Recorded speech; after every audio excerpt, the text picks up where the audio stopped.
everybody, welcome back to Tech Odyssey. So I wanted to make a thoughts and impressions video on the new ASUS ROG II phone, or the Republic of Gaming 2 phone. Now they came out with their gaming phone last year, the ROG One, really cool. It got some positive accolades when it came to performance and things like that, but there were still a lot of concerns. The user interface and the software are a little bit clunky. And the overall experience really is just a large phone, and it's kind of hard to compete in the top tier premium sector, especially the first time they're making a phone. I'm assuming they got some of the kinks worked out by now, but here we are with the ROG II phone.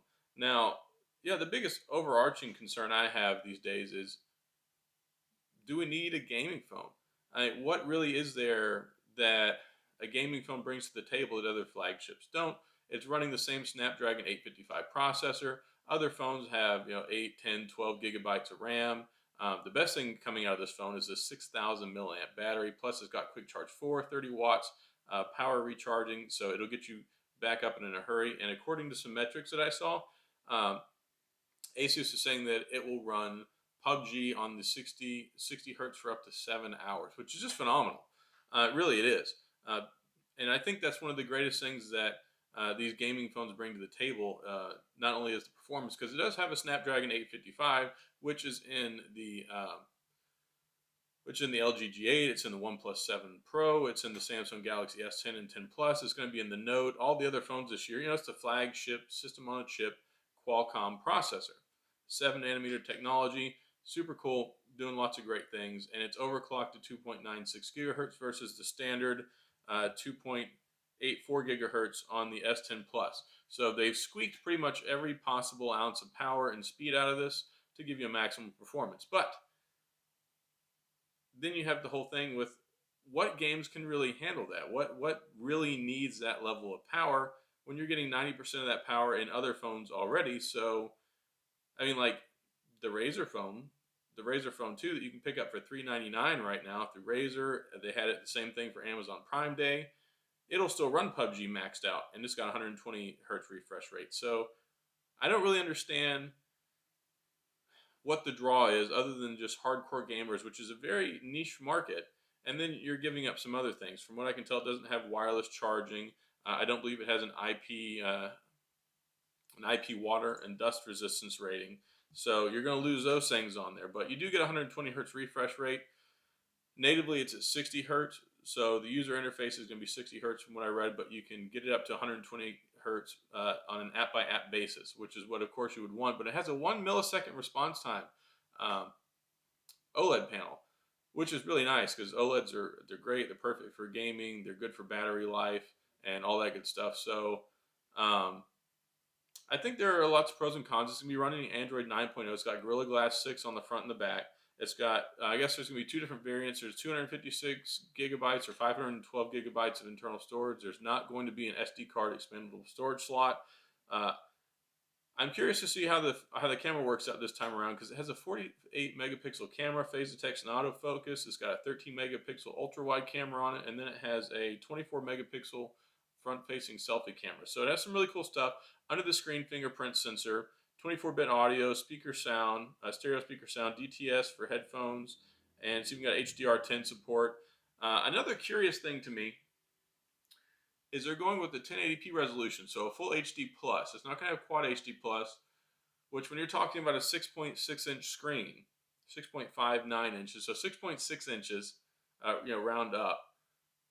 It's curious to me that they didn't go with the quad HD plus resolution, which is effectively 2K.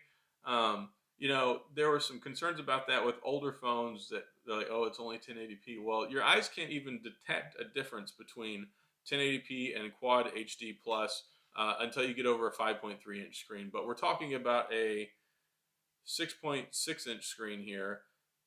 That's an extra 1.3 inches over where the eyes can start detecting the difference between full HD and quad HD plus. So, and just so you know, quad HD plus is not the same thing as 4K. As far as I know, the only flagship phone, or the only phone on the market right now that has a full 4K screen, is the Sony Xperia 1.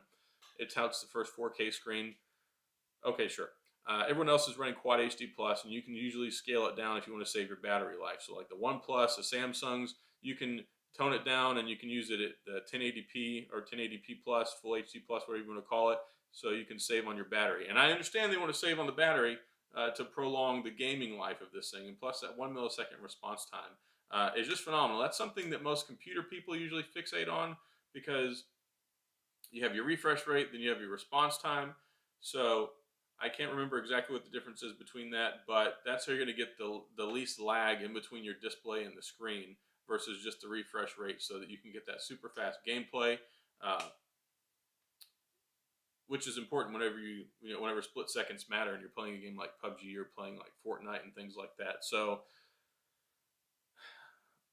I just don't know how with the 6,000 milliamp battery and the overclocked Snapdragon 855, they couldn't figure out a way to bump this up to Quad HD plus. So lots of cool things going on. It looks like it's going to be about $900. They said it's going to be about the same price as the last one that hasn't been released yet.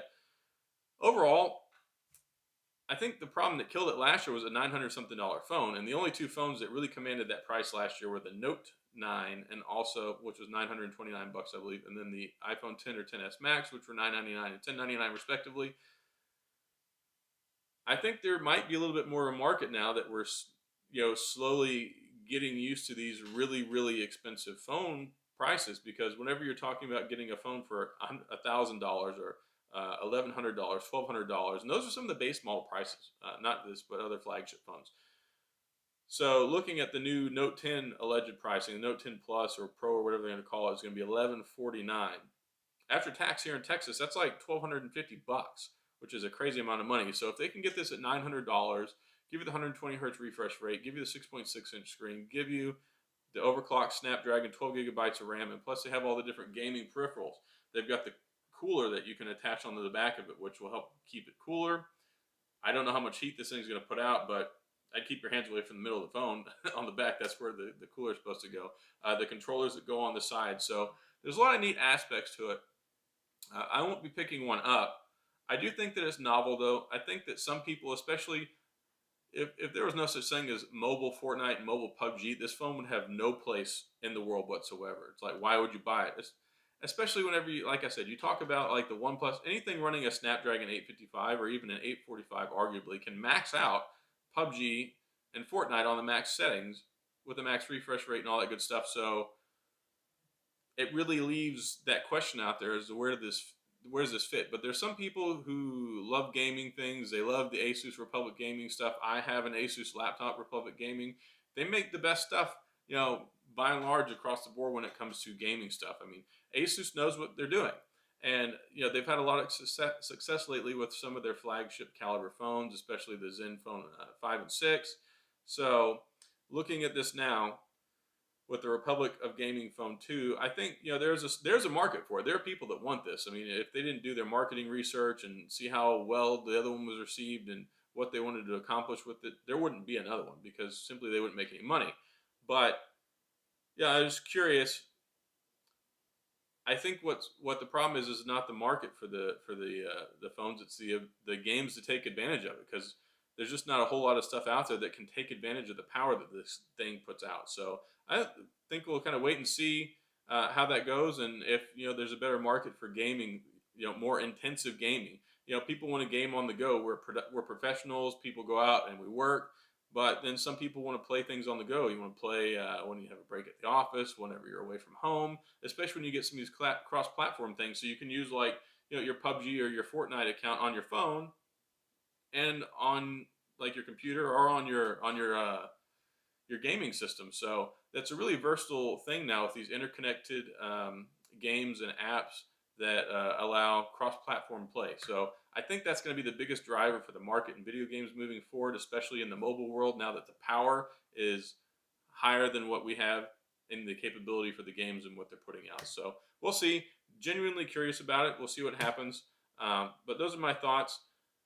I think it is a little bit more worth it this year than it was last year, just because if you can get this for $900, or you can go out and get a Note or a new iPhone for $1,100, $1,200, I think you make a good case for this, especially with all the other stuff it brings to the table. So we'll see.